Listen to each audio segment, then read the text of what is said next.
this up on a tee for our man Steve Coates, and I'm sure that he'll knock it right down the center of the fairway. 29 years ago tonight against the Boston Bruins, something big happened in Flyers history. Coatesy, do you remember what it was? How many years ago? 29, not 30, 29 against the Boston Bruins. Hextall's first goal. That's it. That's it. Ron Hextall scored a goal. You were there at that game, I assume? I did the game, yes. And that was the 87 season, so 87, a year that the Flyers ended up in the finals against the Edmonton Oilers. Flyers and the Oilers tonight. And before we move on to the matchup, I'll also say that the news comes out today that Eric Lindros is going to be honored by the Philadelphia Sports Writers Association. Your thoughts, Coatsy, on Big E getting that honor at the Sports Writers Banquet on February 3rd? Well, what is he being honored for, Pete?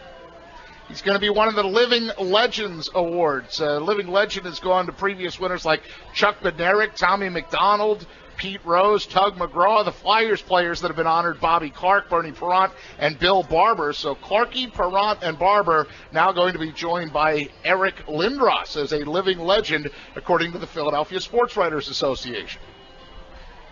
Well, if Mr. Lindros just entered the Hockey Hall of Fame, it would be only fitting that he gets an award in a town that he made that happen. So congratulations to him, and I know that dinner comes in February, I believe. Early February, January, right? Early February. February 3rd is correct. It's in Cherry Hill, and we'll have more details on that as it gets closer. But we spend a few minutes with Steve Coates, the Flyers radio analyst. The surging Flyers, 15-10-3. They host the Edmonton Oilers, 14-10-4 tonight. They're trying to win their 7th straight, but there is a big piece standing in their way, literally, 19-year-old Connor McDavid. Tell me about him, Coatsy. Probably one of the most unbelievable hockey players coming to the National Hockey League is probably Wayne Gretzky. Maybe you could probably throw Sidney Crosby into that mix, but nobody has done what he's done. I mean, his second year already leads the league in points and assists. He just does it all. I mean, he finished 4th in rookie scoring last year, and he only played in 45 games. And one thing about watching Connor McDavid, and this is where the elite become the elite, when you can skate as fast with the puck as you do without the puck. And you can do things with the puck that are just unbelievable, and that's what this guy does. He has scary speed, acceleration non-comparable to anything, and on top of that, he's got the skill of the game of hockey to go along with the skating ability. Coachy, Scott Grayson here with PT, and got to ask you about the Flyers power play. Edmonton coach Todd McClellan said at the morning skate today that he's really frightened about the Flyers power play. It's second in the NHL right now. What is making it so successful? Why is it so deadly? Every person on that power play is a weapon, first of all. Now, you can have a weapon with all 5 players on any power play, but this is over and above. First of all, your quarterback. Quarterback is Goss's there, the guy in the middle that can do so many things. The pass, the ability to change of pace, and then the big shot from the point. Then you have the 2 guys playing the off wing. Giroux on the one side and Voracek on the other, facing the net for the one-timers.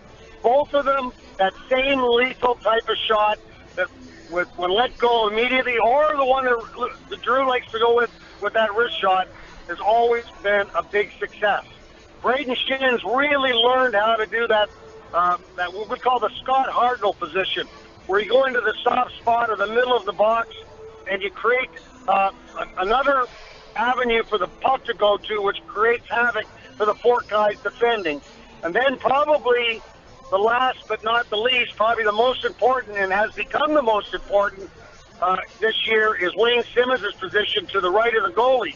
He's a right-hand shot, so when he has the puck, he has so many different alternatives to make a move from that position, and he uses them all. So when you take all 5 guys, and the other thing, too, very important, is that they've been together. So being together as long as they have now, it's like second instinct when you're moving the puck around, understanding what everybody's personality is with the puck and understanding where everybody's going to be. The Flyers trying to win 7 in a row for the first time since 2011. It doesn't seem like it was that long ago that Dave Hextall was switching up his lines a little bit and reiterating his confidence in a guy like Steve Mason. How much credit do you think Dave Hextall deserves for this winning streak right now and turning things around right then and there?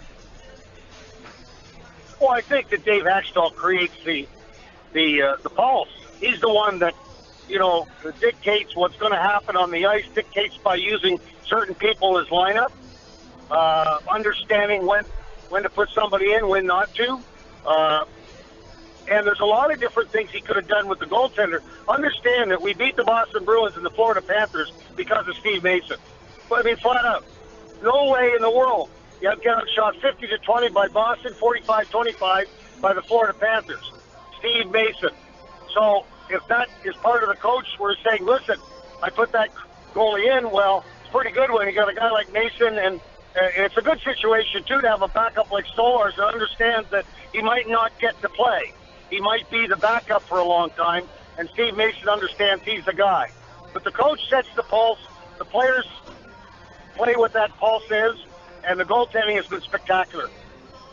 Flyers radio analyst Steve Coates with us here in the Sports Bash on 97.3 ESPN. You can hear him and Timmy Saunders with the call tonight as it's the Flyers and Edmonton Oilers. You can listen on 104.1 FM and 1450 AM. And let's get into the matchup within the matchup, if you will, Coatesy. With Sean Couturier out, I guess the job falls to Belmar to try and track Connor McDavid. But that whole line, Lucic on that line as well, and that whole line is tough to stop. Some good news for the Flyers, though, as Gudas comes back into the lineup. Yeah, and I would imagine you're going to see Gudas and Manning together tonight. And